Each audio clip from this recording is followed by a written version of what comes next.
I'm Bill Corcoran Jr., and I'm your host for the On the Stacks podcast. Today, I'm chatting with Justin Weber, owner of Mountain to Valley Home Inspections.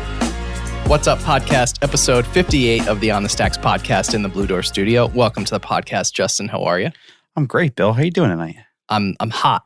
I know, I've heard. Yeah. But no, it's a joke because you brought this infrared camera, if that's what it's called.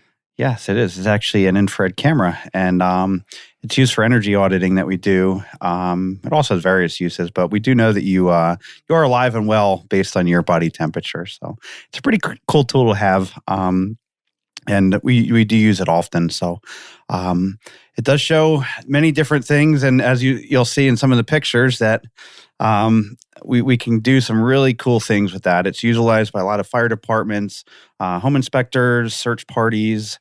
It has many uses, so it's a pretty cool product. So, but we do know that you're very, very hot, Bill. Thank you. I appreciate it. That's the only reason I had you on, is for all the compliments I know you were going to pay me. I'm going to have to do that now. I think we're going to need a bigger door now from what we came into, and not because of me this time. Yeah. So let's talk a little bit about you. You're not from Northeast PA. You're from Bethlehem, but you've been in APA for a long time. So let's just take it back a little bit. Give me a little history on Justin. So it's kind of interesting because my grandmother is originally from Wilkes-Barre. And I found that out once we moved up this way, that my roots are technically from Wilkes-Barre. Oh, so I misspoke. Yeah. Kind of, in a way. So when I was, growing up, I grew up in Easton, Pennsylvania. I was born down there and went up through 5th grade in Easton. Then we moved to Bethlehem Township. And that's where I kind of grew up. I call Bethlehem home. Not the one where Jesus was born, but he wasn't born there. No, he was. It was a little bit further away. Oh, I thought it was like Bethlehem, PA. And now there's Nazareth, PA, and a couple other local places. But no, he's not really from around here. So yeah, it was kind of interesting when we moved up this way. My dad was always telling me that my grandmother grew up on Mundy Street. On Mundy Street. And it was kind of interesting because when I moved here, there was only one block of Mundy Street left that was still residential. The rest of it was turned into malls. And, I don't really know the exact address, but that's all that she could remember as a kid when she moved down to the Lehigh Valley. So I was born in the Lehigh Valley and grew up there and went to high school there, played sports there, and eventually ended up here in beautiful northeastern Pennsylvania, back in Wilkes-Barre, kind of where my roots came from. So how did you end up here? Take me back. Like, what was the? I went to Shippensburg University for college, and I studied criminal justice. So now I have a very expensive piece of paper that I do not use, and we'll get to that in a little bit. And I met my lovely wife while I was living down there. So she decided that she was either going to come to Northeast PA and work at Geisinger or in Philadelphia, and I wanted nothing to do with living in Philadelphia. So our next choice was Wilkes-Barre. And we didn't really know the area too much up here and got to meet some really great people, got involved in different things. And we moved here in 2009. So I actually, have 12 years under my belt now of living in this area. So it's been You're an NEPA pro. I'm semi-pro. I'm in the minors right now. So. And shout out to your wife, Steph. Yes, Steph is she's the one that brought me up here, and I've met so many great people. And raising a family now up here, there's no other place in the country that I can honestly say that I'd rather live than where we do now. There's so much going on. It's a great place to own a business, run a business, and raise a family. So I'm kind of glad that, things happen for a reason. You say that I never pictured I'd be living up this way. But it's really been a positive experience for me. And the fact that, my genealogical roots trace back to this area is kind of cool. It was all meant to be. It is. So so a little bit just touching on that, because history kind of fascinates me a little bit. So go into it. So my dad's family, my grandmother's from up here. My mom's family is from Ireland, and prior to my mom's father passing away, she was able to trace. My grandfather was able to trace back to Ireland, to where his great grandmother was born, and we actually, my wife and I, on our 5th anniversary, went to Ireland and got to go to the farm where my great-great-grandmother was born.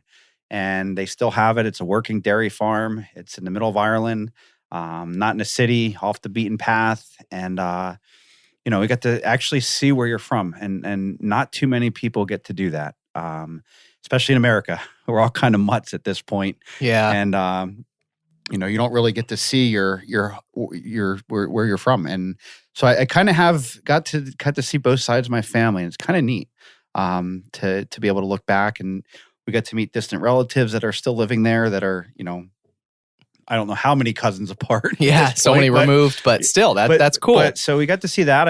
I know where my family came in through. They came in through Philadelphia. There's been several other things that we've gotten to do as far as history in my family goes. So it's kind of neat to explore that. And I encourage people, say, hey, it might take a little bit of time, but try to find a little bit about your past. There's so much technology out there that's available, and I was fortunate that it was done for me because I know how much work goes into it. But it's really cool once you're able to do that. So yeah. So anyway, yeah. So we started in Lehigh Valley. Now we're up in Mountaintop, Pennsylvania. It's a great area, and we love raising our kids there. And I've traveled all over the United States, and several places in the world, and it's just it feels like home now, and it's really a good thing to have a young family and feeling comfortable. I see too many people that are miserable where they're at. They want to move, they can't get it, wait to get out of here, and just find that place that feels like home, and you'll know it once it happens. Yeah. So and you said like a couple minutes ago, you said something about there's just so many good advantages of not only raising a family but running a business here. Like what are some of those advantages? So a lot of the advantages are the number one advantage where I personally live is the ability to go to several different large business markets within a 2-hour drive. And we'll touch a little bit, as we get further on into my business ventures and what I'm doing now. And it's just and the people up here. It's funny because I'm not sure how many people are familiar with the turnpike, but once you hit that tunnel on the turnpike, it's kind of a different. It's a different environment, and you go from the Lehigh Valley to Northeast PA at that point, and I find that a lot of people up here are very genuine, very warm, welcoming.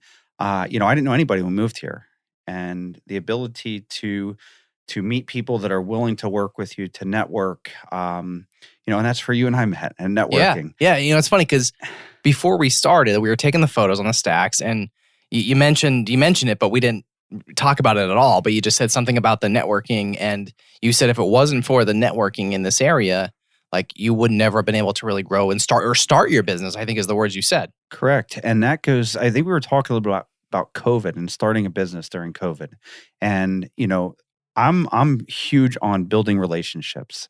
In the end, any business owners, you're in sales. I mean, you're selling yourself, you're selling your product, your service, whatever it is. So, and the successful sales is in building relationships. And I've found a way that meeting with people, getting to know them, getting to know what their expectations are, knowing about their families. I mean, it goes a long way instead of just sitting there and trying to pound out phone calls and get that quick sale. And then, you don't really have that relationship that you can call and say, hey, I need you to do me a favor. I need you to do this, or can you introduce me to this person?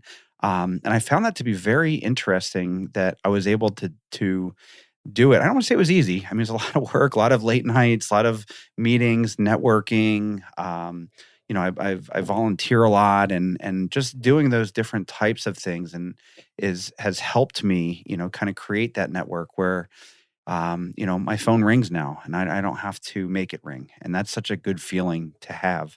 But during COVID, I mean, there really was no networking. There's no in-person meetings. There's no kind of physical dinners or going out for drinks or any of that kind of stuff. And it's really challenging. And I think we discussed a little bit before how I'd seen a post on LinkedIn where as something as simple as somebody was asked to go out for coffee, and they were shocked, like, "Hey, we're gonna have an in-person meeting. This is like really Wow. wow. This is cool. I Yeah. can't believe we're actually gonna meet in person and not on Zoom or anything like that." And that's really an eye opener, and you kind of take those things for granted. And I think we took a lot for granted with the whole COVID. I don't want to get too deep into that, but I really has opened my eyes to say, "Hey, slow down a little bit. This is one life, and you really need to enjoy it." And I think that really opened my eyes to that. Is we're all go go go go go. That's our mentality. That's just how our how our world works. Fast paced. Go. You got to be here. You don't return a phone call within 3 minutes.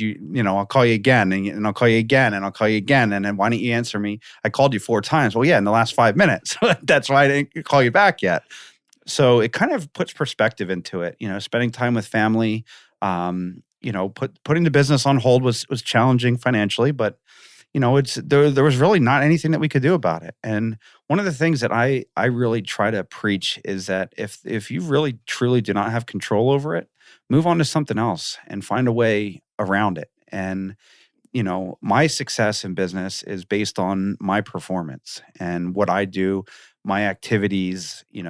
If I'm out meeting with people or developing relationships, that kind of stuff, that's what I control. I can't control whether the state shuts us down or there's new laws that are put in place or anything like that. So everybody deals with it differently, but I've come to, for my own, mental health and my own sanity, is to say, hey, if I can't control it, I'm moving on. And, we're going to try to find another way around it. And that's just, as a business owner, you have to be able to adapt. And one of the things that I kind of, consider myself and any successful business owner is you're kind of like a chameleon.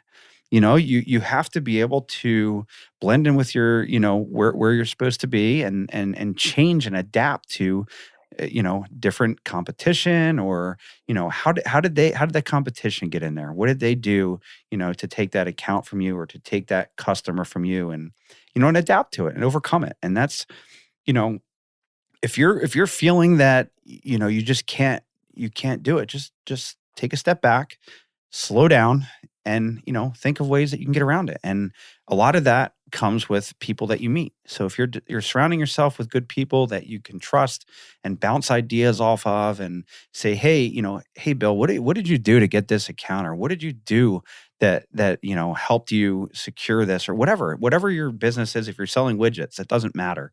It's so good to have good people around you and have a good team of networking that you can just rely on and call.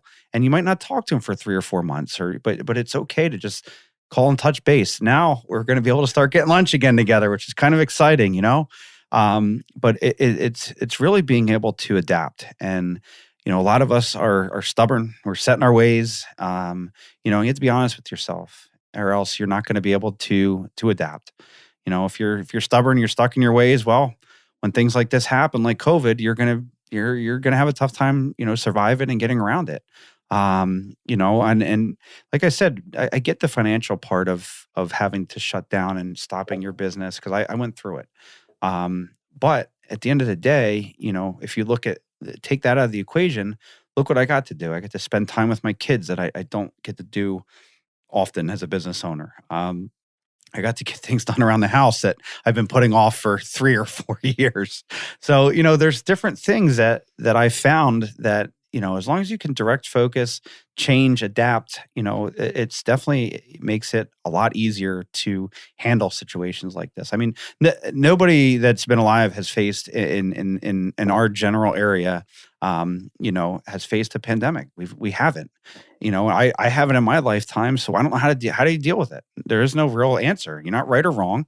It's just getting through it, and everybody has their own way of doing that. So it's important that you kind of pick people up that are maybe lagging behind, reach out to somebody, see if they need help with anything. And that's going back to the network. I've met so many good friends and good people, and just yourself. And yeah, besides me, like to kind I'm of kidding. yeah. Well, you're an enigma. So that's just you're one of a kind, Bill. I don't Thank know you. what else to say. Yeah. That's a compliment, right? Well, I don't know about that. All right. I'd Well, Google it. all right. Podcast is over. Thanks for joining me. I'm kidding.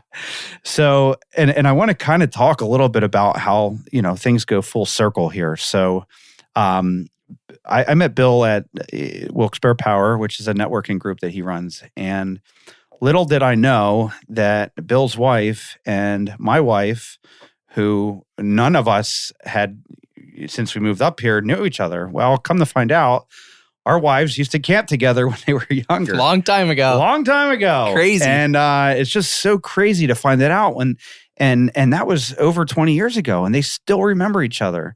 So, that's a testament to the types of people that are around here, the long-term relationships. And, I wouldn't be sitting here had I not gone to a power event, met Bill. We found out that our wives knew each other.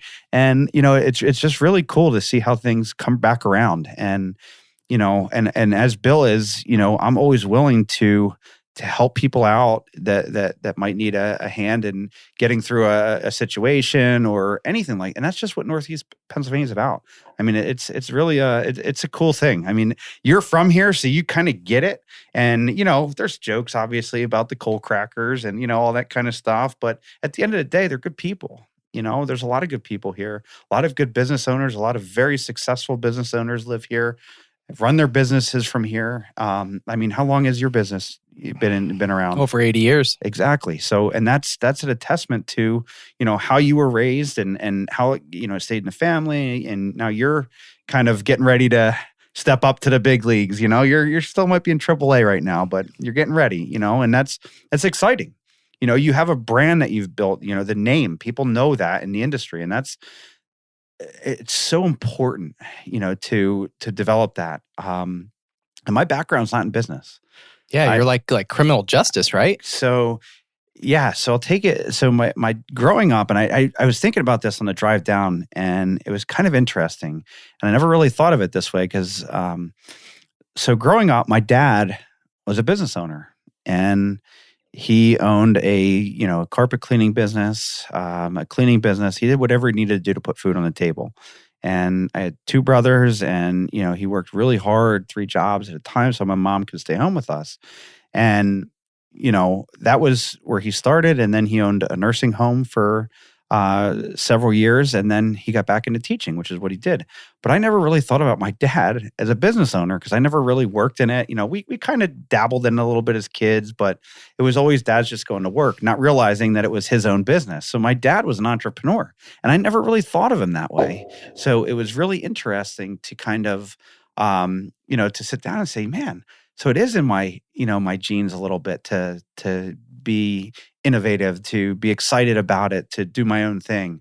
And that was kind of cool thinking about that coming down here. And I never really had thought about my dad as, as an entrepreneur. He was more just going to work. And, as I'm thinking about what we're going to talk about here, it was like, wow, that's really cool.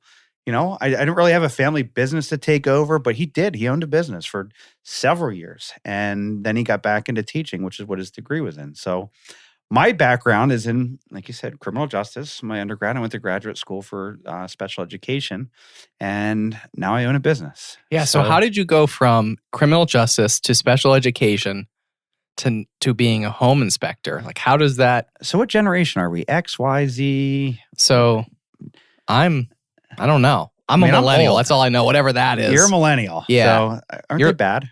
I everyone hates on millennials. I That's think. what I was thinking. But we're the coolest. Okay. Right? I don't know if I'm X, Y, Z or yeah. Well, we're close. You're the hottest. So we're close. We're close. Yeah. So I find that when my dads and my grandfathers, they got a job at a factory, and that's where they stayed their whole lives, or they owned a business. In fact, I think there was a shoemaker here that just passed. He worked there for 75 years at the same business. Yeah. Like our generation, it's just very uncommon for somebody to stay. Why? I don't know. So I graduated with criminal justice, and I worked in a special education classroom, teaching mental health services, that kind of stuff, and it paid for me to go to graduate school. When I got out of that, I realized that this really isn't for me. There's not the money kind of thing, and dealing with the challenges of the job, and it just wasn't for me. So I decided, hey, I'm going to go to corporate America. That's where all the money is. Benefits, corporate America. I'm going to make all this money selling insurance, right? So I got into selling insurance, and I worked for Liberty Mutual and another independent insurance agency. And that's where I got my first taste of sales. I was pretty much my own boss. I didn't have hours. I didn't have to come in at a certain time. I didn't have to leave at a certain time. As long as you get your numbers, that's pretty much what matters. Get your job done. And that's an important lesson that I've learned along the way, So ended up in that. And then we moved up here, and I was commuting to the Lehigh Valley, which is about an hour, 15 minutes every day. And that got old pretty quick going down that turnpike. Doing that corporate America job? Correct. Okay.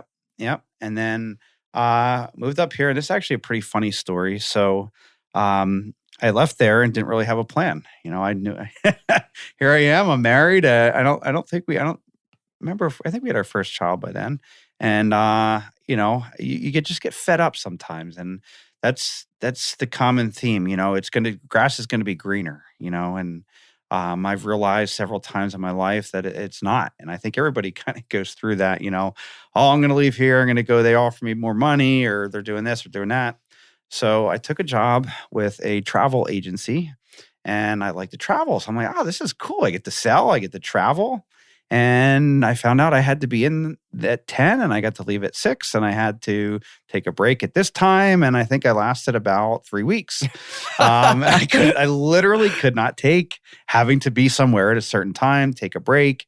And I think you can appreciate that, kind of you're working for a business, but you kind of do your own thing, and that's where I found that, I needed to find something. So what did I do? Back to corporate America I come. I got a job with a very large insurance company, handling insurance claims, and worked on the property side. So I had a company car. I was making, really good money and good benefits, and got to make my own hours, schedule my own appointments. And then, my kind of get into what I do now in a little bit. But that career led me to where I'm at now. I learned so much from that, and I worked for a very good company, a well-known company. And one day, I was in my car, and I had to call human resources for something. I don't remember what it was, and they said, "I need to know your employee number." I said, "Well, why do you want to know my name? I work for you." But we were all assigned numbers, and that really set me to say, I'm just a number. And as soon as I go, somebody else is going to come in right behind me, and that's where I got my kickstart to kind of say, hey, I've had enough of this. It's time to find something, that will really satisfy me, that will, make me feel like I'm doing something, because there was no room for advancement. I was going to be stuck in the same position and had no control over my income. And, but once I realized that I'm just a number, it kind of was like, hey, this isn't cool.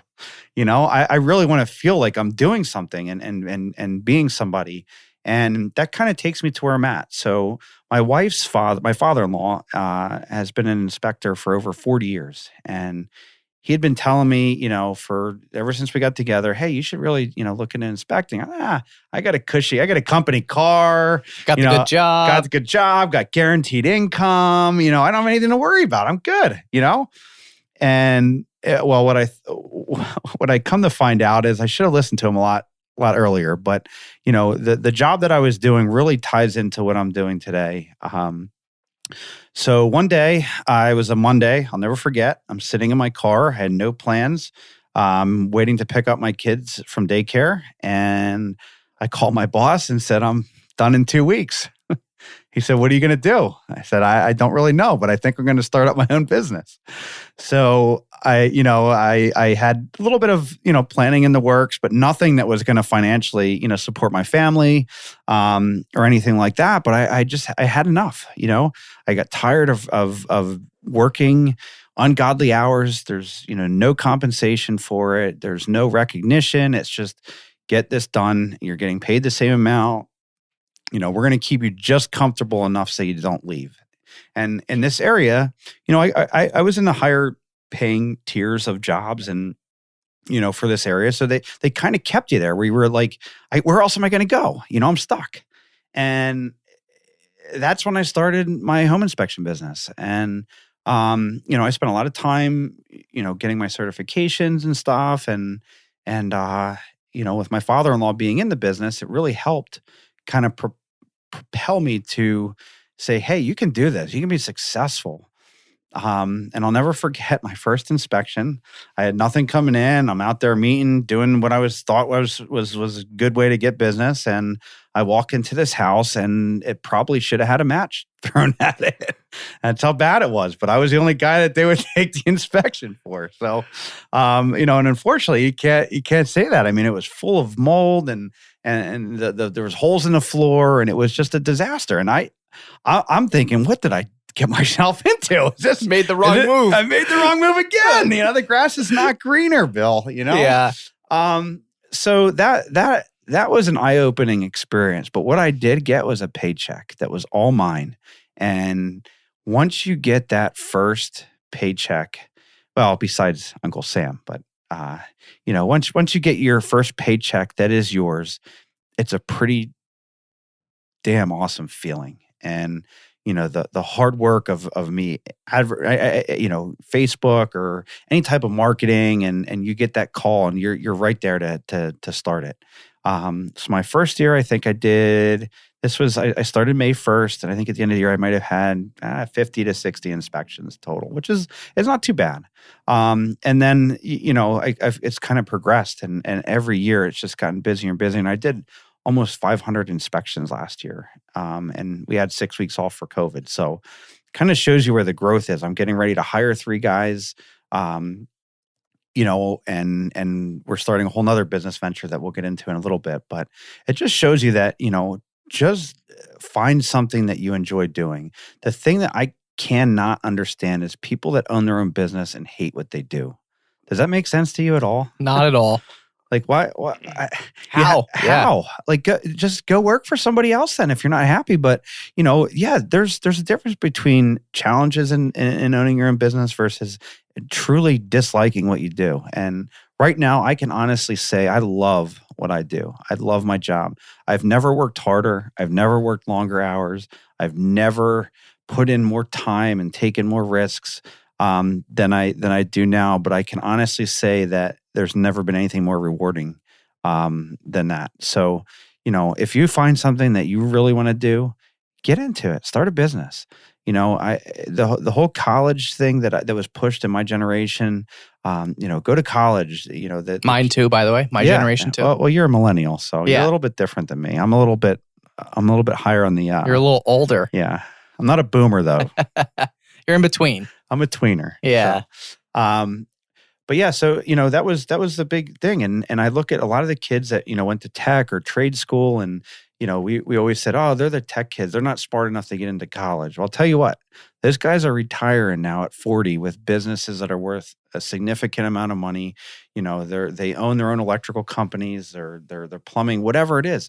Building houses, construction, automotive body shops. I mean, those guys, they don't have any debt. They don't take on the debt that we took on.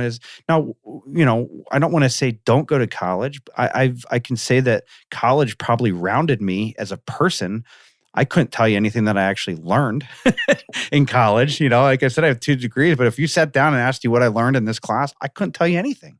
I mean, I don't know if you're the same, but pretty much. I mean, reality. I networked. I think that was my biggest takeaway. That's huge from college. That's awesome. Seriously. Yeah. And that's relationships I've built, friendships I've built, learning how to deal with different people, being out on my own for the first time, learning how to I couldn't really budget because I didn't have any money to budget with, but, just those challenges of how to deal with things without mom and dad there. And, I think that takeaway from college was so much more important than anything I could have learned in the books. Agreed. and it doesn't matter what college you go to. And I'm not saying don't go away. It's a great experience. I don't regret anything that I've done. It's all part of life, and it's all part of, the journey that we're on, and there is no path. I mean, it's just you're the one that makes the path. If you let others make your path, that's when it becomes challenging. And like I said, I don't regret it. Yeah. Could I have done things differently and started a business right out of high school? Of course, but that wasn't what we were told to do.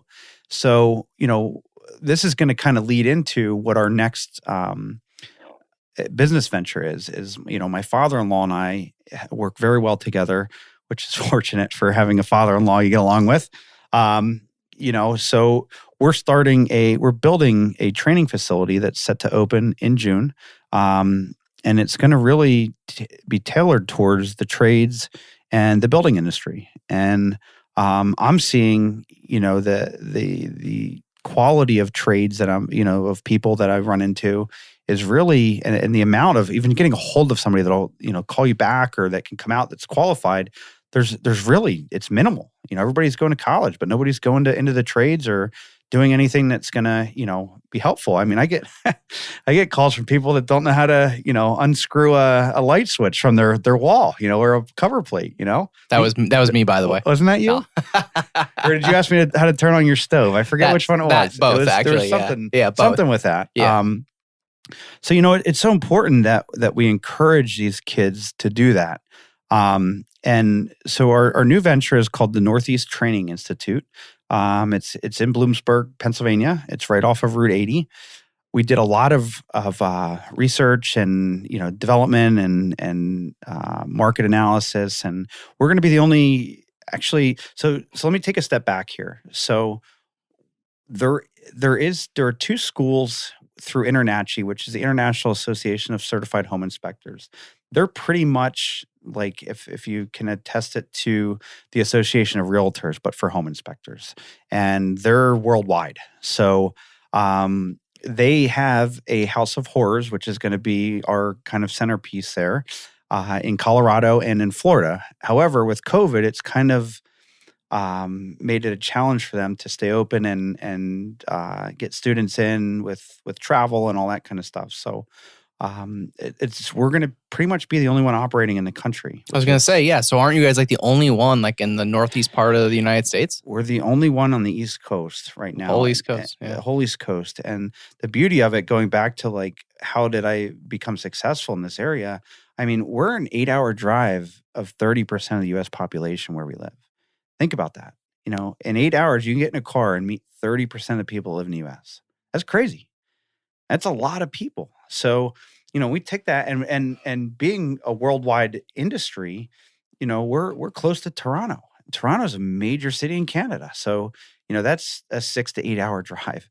So we're really tapping into a major need and a major corridor for the building and code inspection industry. So, it's very exciting, and going back to the House of Horrors. So that was not a haunted house, by the way. Not a haunted house. Sounds kind of like a haunted house. So it could be, I guess, for a home inspector or a new homeowner. You wouldn't want to buy that house, basically. Pretty much. What I'm saying 600 flaws or something crazy. Yeah, there's actually, we're gonna have over 1,000 defects in this house that are built in, and our business is very unique in the fact that we have it's pretty much two different sides that are kind of diluted together. So one would be the home inspection side, and the other is the code side, which is it's easier to explain that code is pretty much black and white. Home inspections are gray, a little bit grayer. Code is code. It is what it is. There's no arguing it. It's in the it's right or wrong. It's right or wrong. That's it. There's no arguing with it. They just open up the code book, you point at it, and there it is. That's the code. With home inspections, it's a little bit more subjective in the fact that you can, the defects, as long as they're hitting the major defects, they're all going to be the same. But you will have different reports from different inspectors. So we've kind of built both of those into this House of Horrors. So there's going to be defects with the roofs, the foundations, the framing, electrical, plumbing, HVAC, all of that stuff is going to be in this House of Horrors. Now, people will say, well, I can learn it online. Now, we talked about there, the printing presses that you have out there. If somebody took a 1-week course online and came in to operate on one of those machines, how comfortable would you feel without any other training? Not too much. Not too much. Good. Yeah. Not too good. I'm a hands-on kind of learner. I need to see stuff. I need to see how it works and operate and that kind of stuff. So, that's where this comes into play. A house is typically the largest purchase that any person will make in their lifetime. And you want to make sure that you have somebody that is well trained, that's also certified, and has been through special training for the particular trade that they're in. So Pennsylvania is kind of a unique state. So it's funny because people say, "Do you have your license?" And I say, "No." So what do you mean? How you doing business? Well, we're not a licensed state. You don't need a license to be a home inspector in Pennsylvania. You do have to be certified, but you don't have to be licensed. So there's a difference in that. And that's what we're pushing for is licensure. We really want, our industry to kind of tighten up and really make sure that people that are doing this are truly qualified. Because, you can take a course online and become a certified home inspector, which for some people, that's how they learn. And that's a great option. But for people like myself and a lot of other people, the hands-on stuff is where you really need to be, especially with a house. I mean, a house is pretty complex, or a building. It doesn't even have to be a house. It could be a commercial building, whatever it may be. And we're providing that as an option for people to learn on. So that's kind of, the House of Horrors is our centerpiece of our training facility. We have two 40 person classrooms that are, one is going to be more focused on the ICC, which is the code side, and then the home inspection side. So we have two separate things. We're going to offer not only, for newer inspectors, but also more complex inspections and advanced classes with whether it's HVAC or electrical or any of that stuff. And then on the code side, they are licensed, so they have to take continuing ed credits. And, we have courses that are being developed at this time. We have instructors that are coming in that are very, very qualified leaders in the industry. And, that's kind of how it's going to work. And it's so exciting because there truly is nothing like it. And to be able to say that we have that here in Northeastern and Central Pennsylvania, it's pretty cool. And on the whole East Coast. The whole East Coast, so it's almost in the entire United States, I want to kind of say with this. And we couldn't have done it without InterNACHI. Their founder, who's Nick Gromyko, he's been a wonderful help for us, because he's the one that founded, the InterNACHI, and he ran a very successful inspection business. And I mean, he's really been helpful with getting this up and running for us because, he's an industry leader, and having him on your side is like, I don't know who an industry leader in a printing company and in printing industry is besides Bill Corcoran. That's kind of, what he does. And it feels really good to have him, have that trust and belief in you to be able to use their name and to be able to kind of start off on this new venture. So, but it's so exciting. I can't, I have that going on, running a business, growth, hiring, 2 kids at home. So COVID. Yeah. So there's a lot, and just trying to, and you being in the position of a business owner and you wake up in the middle of the night and you have an idea and you got to go down. I got to go down and do it, and it's like, why am I not sleeping? Why am I thinking about this? Or why am I doing it? It's so important that, just realize that it's going to be worth it in the end. Yeah. And, once you start reaping the benefits of owning your own business and a successful business, it's cool, man. There's no other feeling like it. Yeah. And one thing you said earlier was like when you first made the jump and started, Mountain to Valley home inspections, like you started it and you said like you really didn't even have anything. You just started it, and the words you said earlier were something like you didn't really have the income to really support like yourself, your family, whatever it was, but like you just did it. So like, how did you just do it? Like, what did you do? How did you build it? I think my parents said I've always been a challenge. And, I went to Catholic school and it wasn't really for me. And I think they were kind of happy when I ended up, going to public school I from feel there. like I'm talking to myself right now because that's my exact story. Following this, my life, by the way, is following the same path as that now. That's great. Well, you know what? And I was a very inquisitive kid. I had to know why, and why and what, and what is the reason for this? And I still am like that. I'll still say, well, why are you doing this?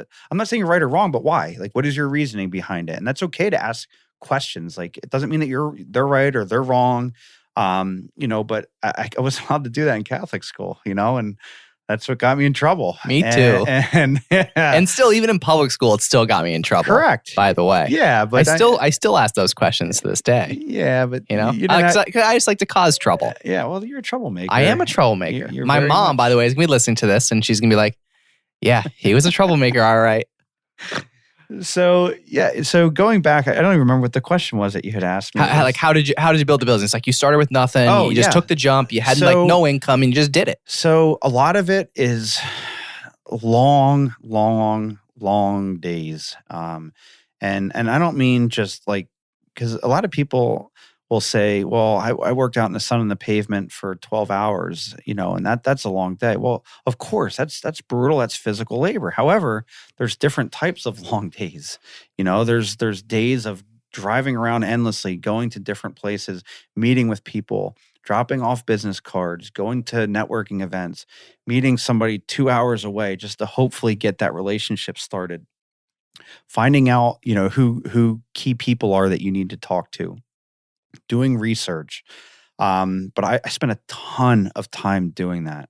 And I was trying, without much money budgeted for marketing or advertising. It was kind of all relationship driven and meeting people and, just doing the shit that needed to get done so that I could get paid so that I could feed my family, and my wife she's got a great career as well. So, we were fortunate to have that other income. Which I don't know if I could have done it without that, but it was really hard. It's hard to mentally not have guaranteed income. I get it now. I mean, now I take a vacation. I don't get sick days. I don't get vacation days. I don't work. I don't get paid. It's just how it is. And I'm okay with that now. But in the beginning, that's scary. That's a scary leap to take. And, especially having children and a house. I think we just moved into our new house. Like, you had everything going against you. 4 months before that, but at the end of the day, now I look back on it, I'm thinking, and I hate to be say, hey, I regret doing this in life, because I think everything's a learning experience, and we do things that will not let us do it again or continue to do it. You find what works for you, and I kind of hit my groove then. I started meeting with people, getting into realtors' offices, meeting with different, people even outside of the industry that can refer me business, and I can help them. I think the biggest key, and this goes back to networking, is, once you can't go into a networking event and hand out a business card and say, call me for, my services, because that business card will go right in the garbage. And I'm being honest, it just will. Because you didn't even take the time to get my name, anything, it's just going right in the garbage. You sit there and we have a conversation. Absolutely. I'll keep it in mind. But that kind of stuff and doing that legwork is really what drove me. And once I hit the pavement, I met people of influence and, got into people that get to see your product. And that's kind of how it works. And it just grew. I mean, it kind of exploded. I had a 5-year plan that I hit on my second year. I mean, that's pretty damn good feeling. Pretty good. Yeah. It feels good. And that motivates you to do more.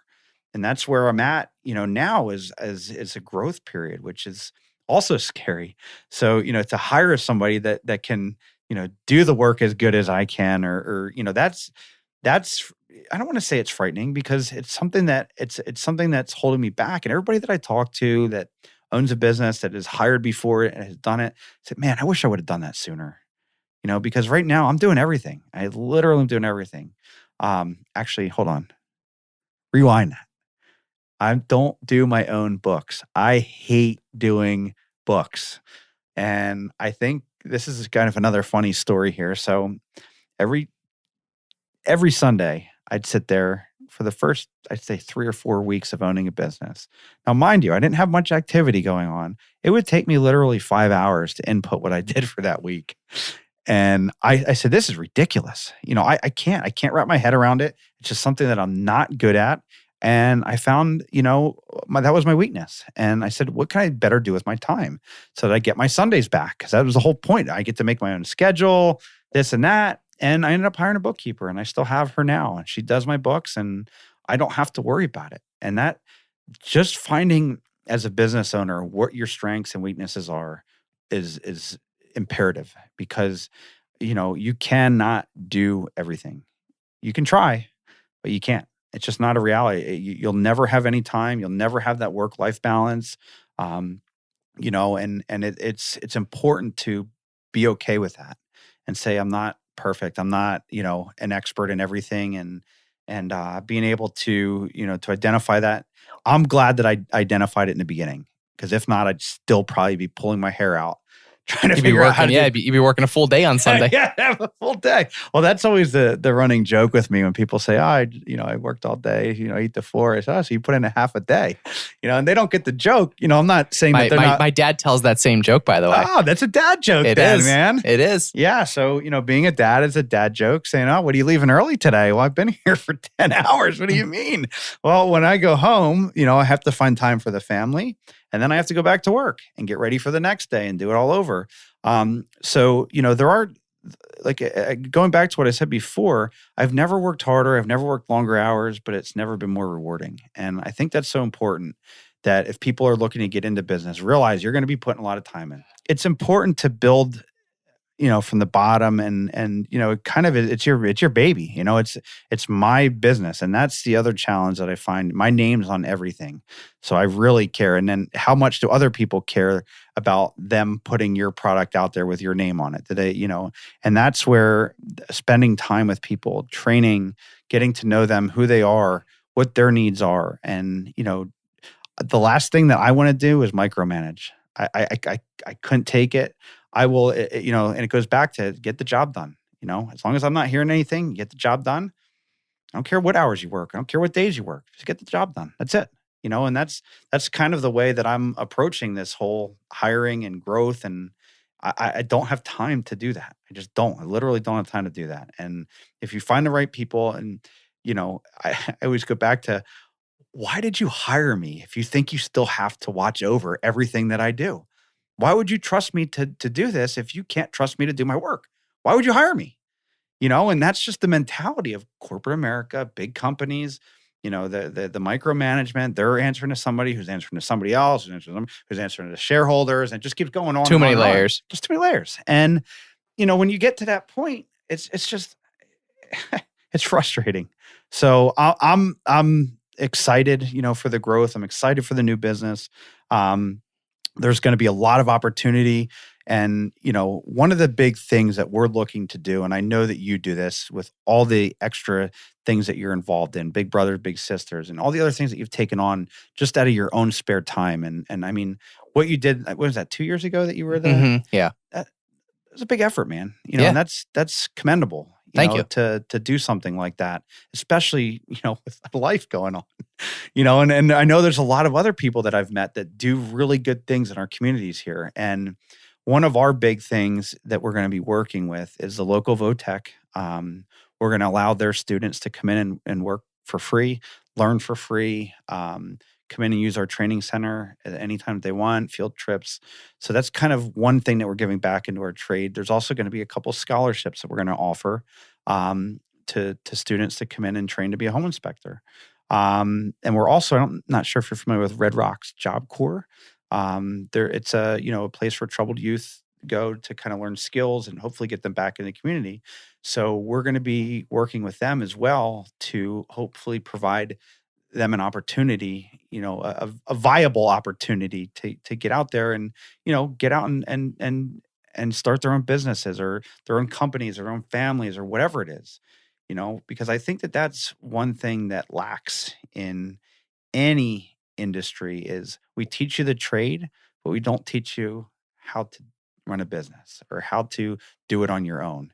It's how to work for somebody else. I can't tell you how many times I hear say, I'm going for a job interview, right? What's a job interview? Don't you want to like go for a career interview, or are you just getting a job? And as little as those words are, and they kind of mean the same thing, the connotation in them is strikingly different.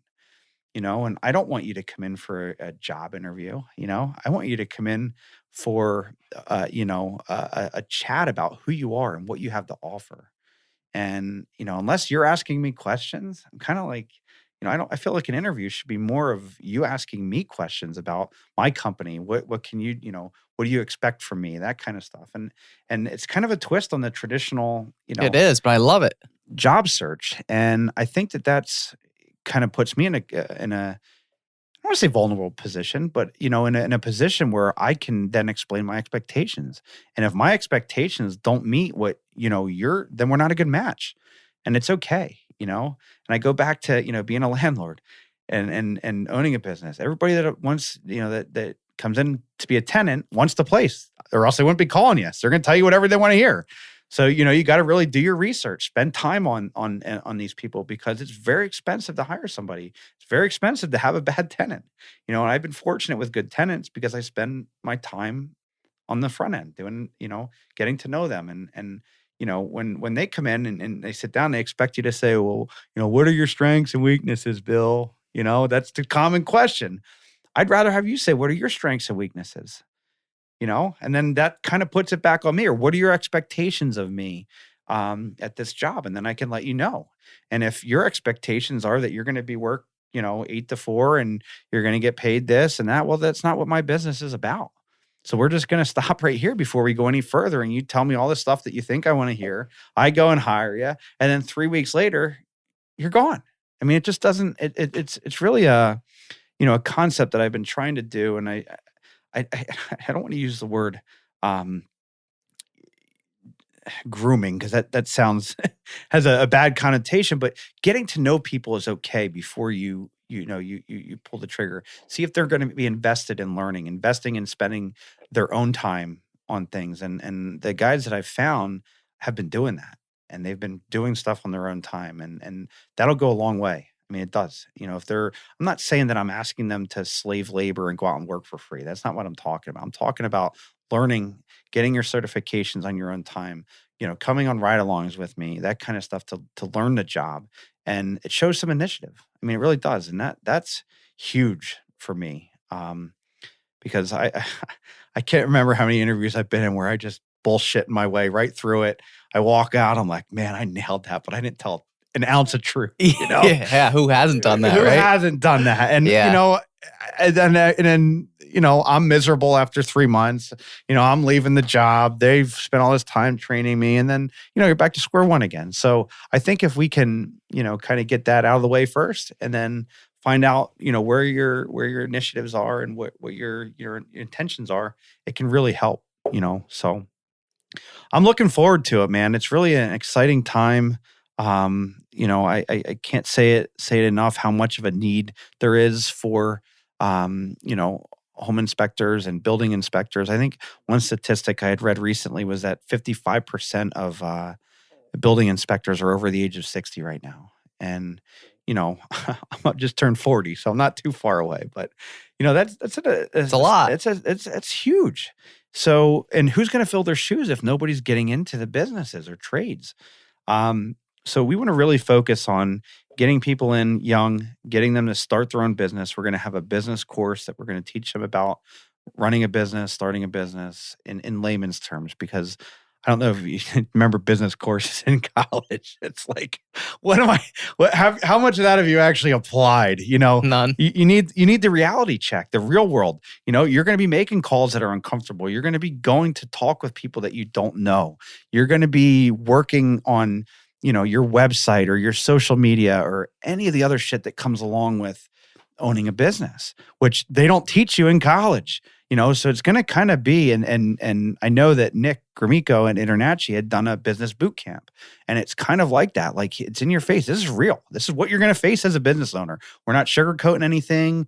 We're going to set you up for, what you're really going to face. And, I think it's going to be good, because if you can make and help one person be successful, then I feel like I've accomplished what we came to do, and there really is no better feeling than seeing somebody that you've mentored or taught go out and be successful, and that's just with anything in life, whether it's big brothers, big sisters, or, if we're helping people at Red Rocks Job Corps, if I can affect one person's life in a positive way where they're able to change the path that they were on and go on a better path, whether it's home inspection or plumbing or whatever it might be, that's more important than any amount of money you can make, because at the end of the day, all of our boxes are the same size in the ground, and you say, my father-in-law always jokes that he wants to be buried with all his gold and silver. And I said, absolutely, it's going to be in there with you. Don't worry about it, But, at the end of the day, it's who you are as a person, how you treat people, how you raise your children, and the just doing it the right way, And I'm sure that you've run into competition that just comes in and all of a sudden you're like, how the hell are they getting all these sales? Like, what are they doing? And then you find out that they're caught up in some sort of a scheme and, they're doing it unethically, but they made it a lot of money real quick. But that's not how it works. It's not reality. Not reality at all. And, I just hope that, we can do that. We can affect, lives positively. And I really want to get, once we get this up and running, get more involved in the community, because that's kind of taking a backseat. I don't want to hate making excuses, because you know what they are, but I really just, the lack of time right now is I haven't been to a Rotary meeting in a long time. I was really involved with that, just networking events. But when I get done, I'm done at the end of the day. I just don't have the time, energy. So I'm hoping that once that stuff frees up, we can start giving back a little bit more and, getting more involved in the charities and that kind of stuff. So that's the fruits of your labor, Paycheck is too, but at the end of the day, if you're running a good business, that just comes with it, Yeah, definitely. So. And congrats on the new venture. Yeah, thanks, man. Wish you the best of luck. We're really excited, and we'll have to do an On the Stacks down there on the House of Horrors. Yeah, exclusive. We're gonna have actually have a studio down there that's gonna be we're gonna be filming, and it's just endless. I mean, the stuff that we're gonna be doing. So that's cool. So how can our listeners learn more about? So if you go to Northeast Training Institute, is on Facebook. Mine's Mountain to Valley Home Inspections on Facebook. There's websites. They're both very long, so if you Google both of them, you'll be able to find them. Mountain to Valley Home Inspections.com and Northeast Training Institute.com. So they're and then we're also looking to expand into different industries. Eventually, but right now we're focused on the home inspection industry and the code inspection industry. So it's pretty cool, man. Right. I really it's been and just real quick before we wrap up here, this was a concept 3 years ago maybe, and we're getting the keys in June. So I've seen it, the building, and it's about 12,000 square foot commercial building. It's huge, house built inside, all kinds of moving parts, and running a business. And we're talking about it. And here we are getting the keys in June. So crazy, absolutely crazy. It's awesome, man. Congratulations. So, thanks, buddy. Yeah, appreciate it. So yeah. All right, Mountain to Valley Home Inspections, Northeast Training Institute, Justin Weber on the Stacks podcast in the Blue Door Studio. Thanks for joining me. If you'd like to learn more about the On the Stacks podcast, be sure to search the hashtag On the Stacks on Instagram, Facebook, and LinkedIn. If you enjoyed this podcast, please subscribe and leave a review. We'll catch you next time on the Stacks.